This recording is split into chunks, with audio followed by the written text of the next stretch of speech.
Hello and welcome to week 4 of our series, I Am Enough.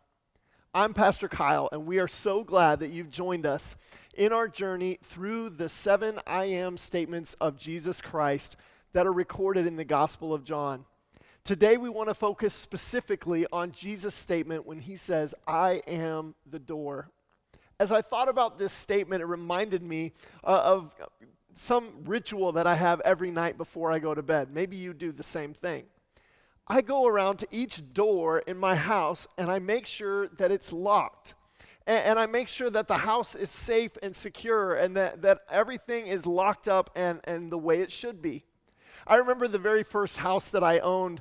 There was one morning I woke up and to my horror I walked outside the garage door to go to work and realized that I had left the garage door open all night long. I mean, anyone could have come by and walked straight into the house or taken off with all of our stuff in the garage, and it was totally my fault. I left the garage door open. And I thought in that moment how exposed I felt. I thought in that moment how vulnerable that I felt. And thankfully, nothing was stolen or missing, but I felt in that moment this sense that I had really dodged a bullet because we have this sense of safety and security that comes from knowing that all the doors are locked.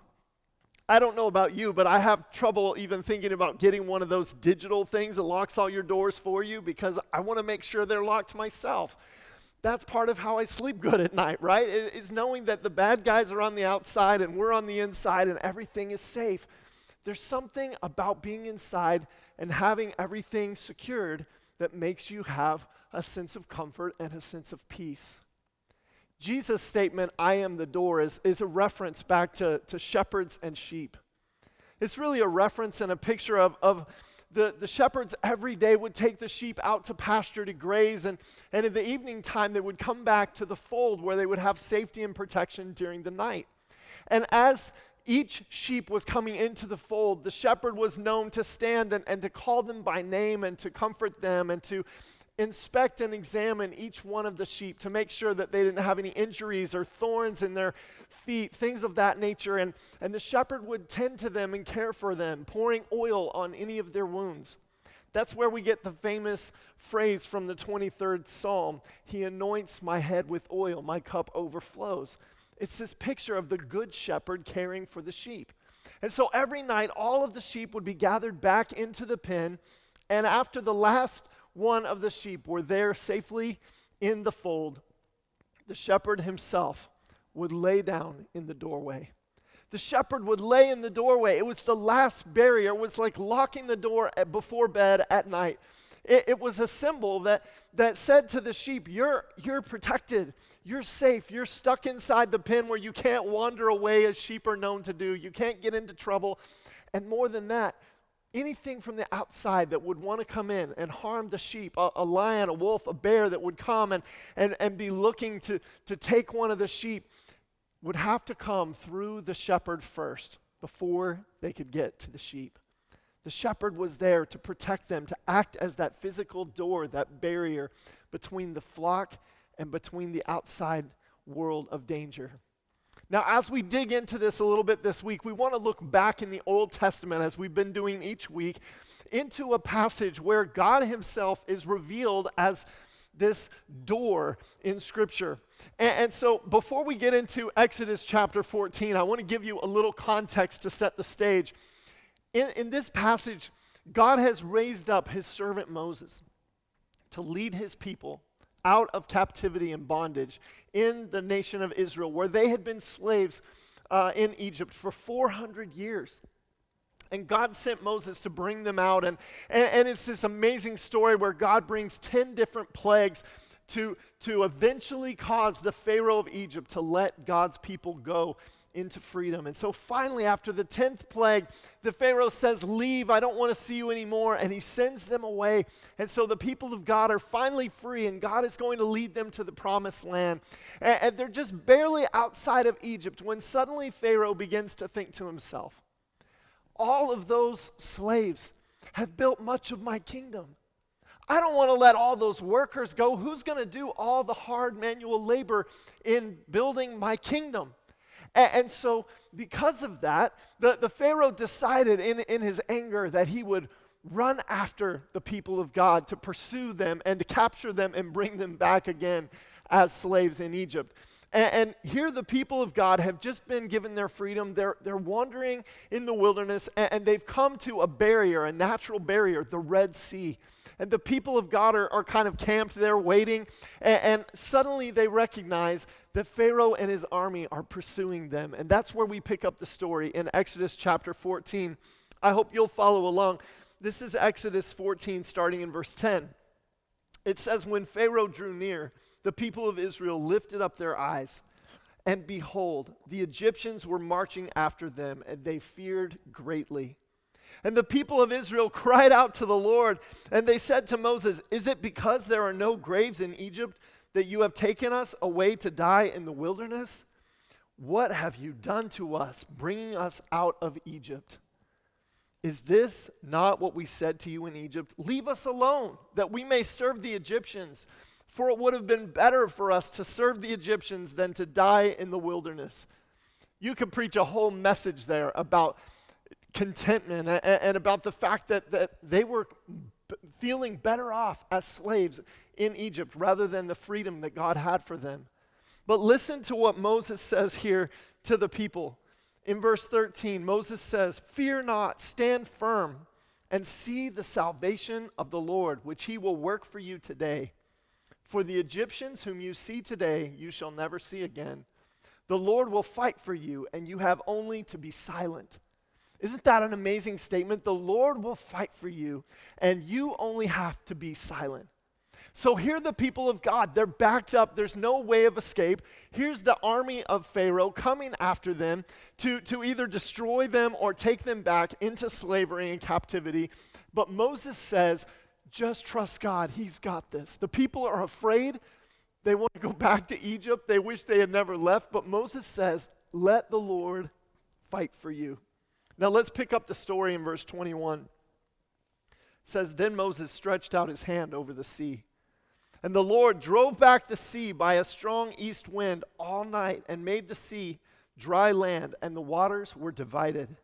And the people of Israel went into the midst of the sea on dry ground, the waters being a wall to them on their right and on their left. The Egyptians pursued them and went in after them into the midst of the sea, all of Pharaoh's horses, his chariots, and his horsemen. And in the morning watch, the Lord, in the pillar of fire and the cloud, looked down on the Egyptian forces and threw the Egyptian forces into a panic. He clogged their chariot wheels so that they drove heavily, and the Egyptians said, 'Let us flee from before Israel, for the Lord fights for them against the Egyptians.' And then the Lord said to Moses, 'Stretch out your hand over the sea, that the water may come back upon the Egyptians, upon their chariots and upon their horsemen.' So Moses stretched out his hand over the sea, and the sea returned to its normal course when the morning appeared. And as the Egyptians fled into it, the Lord threw the Egyptians into the midst of the sea.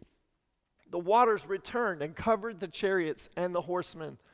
Of all the host of Pharaoh that had followed them into the sea, not one of them remained. But the people of Israel walked on dry ground through the sea, the waters being a wall to them on their right hand and on their left. Thus the Lord saved Israel that day from the hand of the Egyptians.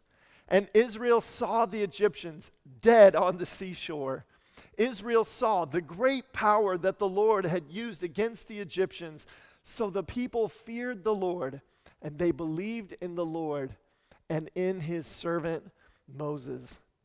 This is a very powerful passage because literally where there was no way forward, where there was no hope, where there was no plan, there was no way that the human mind could imagine an escape, God literally parted the waters of the sea and created a path for his people to go to safety. God created a door. God protected his people. God protected his people from an entire army pursuing them with chariots and horses with an intent to kill them and enslave them.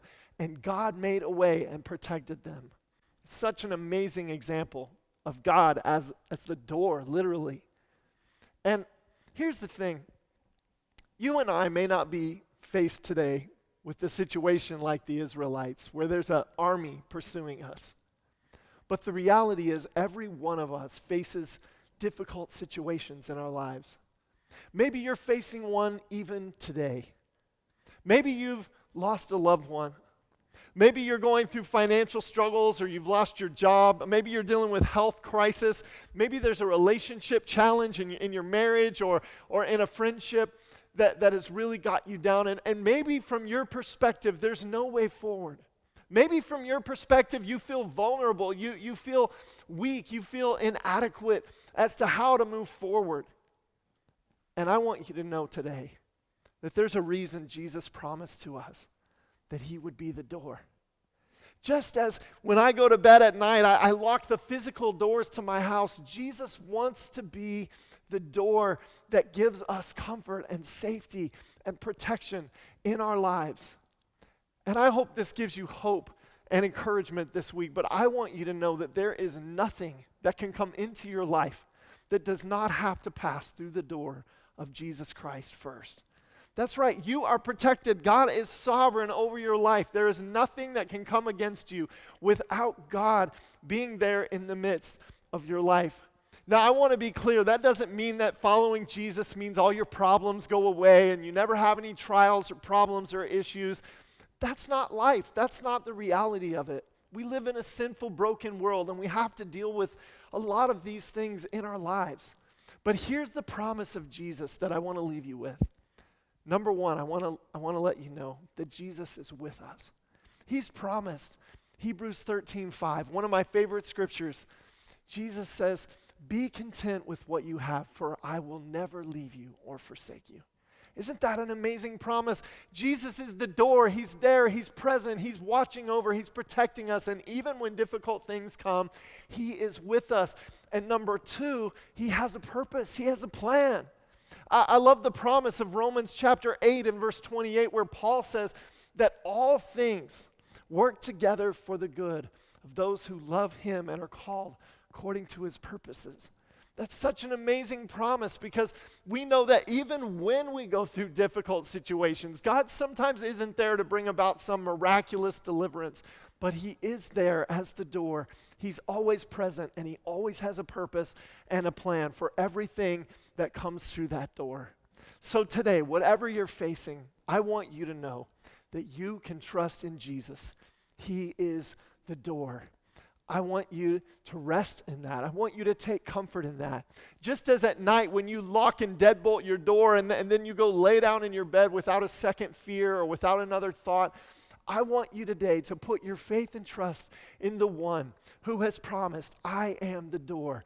Nothing is coming through that door that doesn't have to come through me first. You can have hope and life in me.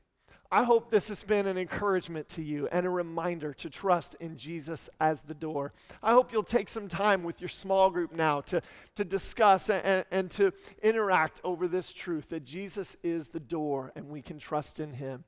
May God bless you, and remember, you are loved.